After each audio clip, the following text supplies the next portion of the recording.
something that I also like about your post is you talk a lot about our indigenous foods, right? One of my favorite posts from you is on our local foods, right? You post about millets, for example, our amaranth. You're cooking them, you're showing them on social media. So what's also the inspiration behind that? Is it just to push back on what the multinationals are doing? Is it just passion of yours? I think it's a passion of mine, and I picked that also from my grandmother. My grandmother used to eat very healthy, extremely healthy, same as my grandfather. The millets were part of our diets. Sorghum, the pumpkin, pumpkin leaves, kunde, all that. So everything I show is something that things I've grown up with, things I've learned from my grandmother how to make. And it's something that I wish other people can also learn.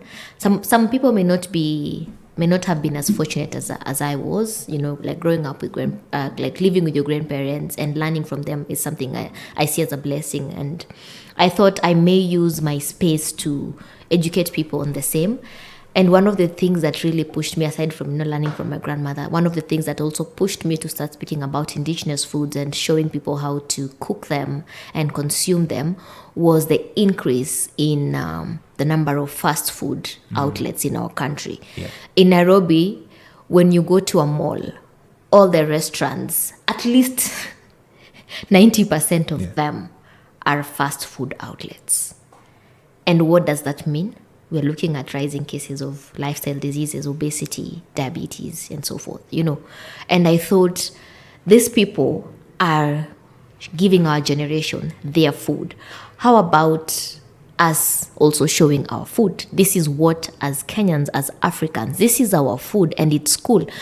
And there's also been this notion that, when you eat millet, like brown ugali, you're poor, Yeah. There's been that narrative, and what I'm trying to do with just advocating for indigenous foods is actually to show that these foods are healthy. This is what we used to eat. This is what our forefathers used to eat, and like our grandparents lived up to 90.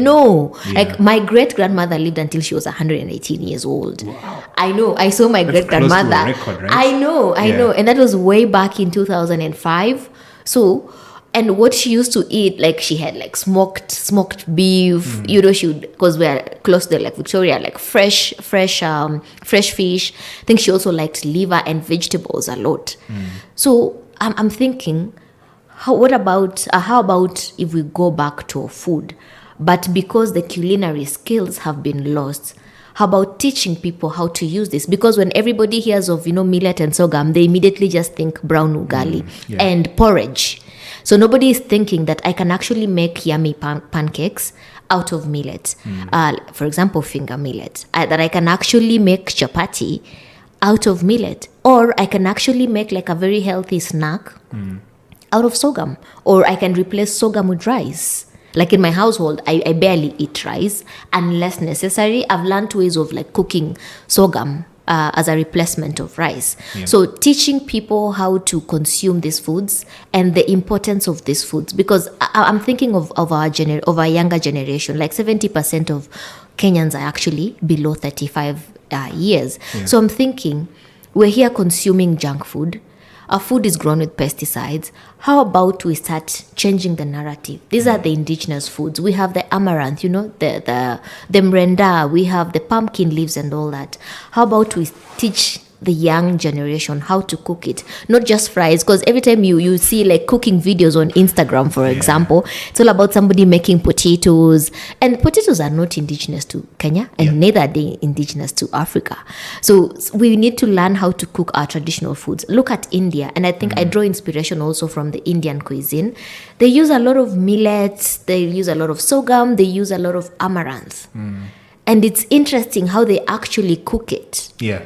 And so we can actually cook our foods like that. It's just that our palates have gotten used to highly processed foods that have no nutrients.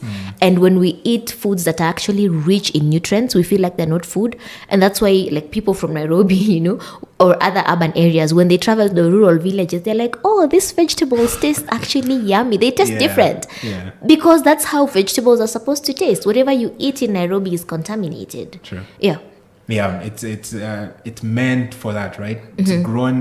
Let's say it's sprayed today by 3 p.m. and the next day is getting shipped to Nairobi. So Of course. definitely your taste is going to be a concoction Of course. those chemicals and won't be that Yeah. the right Yeah. taste that you like to have from your vegetables. So it's very interesting. Is there like your favorite meal that you like to share, like that is indigenous? My favorite meal that I like to share. Oh wow, I have many, so it's difficult to pinpoint on one. But my favorite is, we call it in Luya muhenye. Okay. Yeah, so muhenye is like sweet potatoes mashed with the beans. Yeah, so they're mashed together. I like to make it with ghee, so mashed together, and then you can have a curry on the side, like chicken curry or beef curry. That's my favorite, like the Kenyaji chicken, not the broilers. Yeah, I like that. Something else that I also like, I like brown ugali very much, very much. Yeah, I the was people about to close ask- to me know I was about that. to ask. I Ugali is really not love. mentioned yet. I Okay. love brown ugali from millet and sorghum. I love brown ugali. My favorite vegetables are pumpkin leaves. Pumpkin leaves and nderema.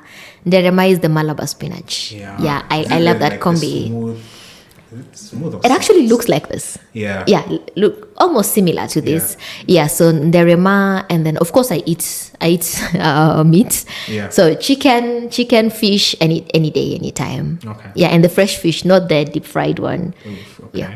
Yeah, I always go for the deep fried one. Maybe it's time I try that one as well. You should try the fresh one. I think the fresh one has more taste, and maybe because I've grown up, I'm a daughter of the lake, so maybe because I've grown up close to the lake, I got used to the taste. But it's very yummy. So once you get used to it, and once you cook it Yeah. in a really nice way, it comes out very tasty.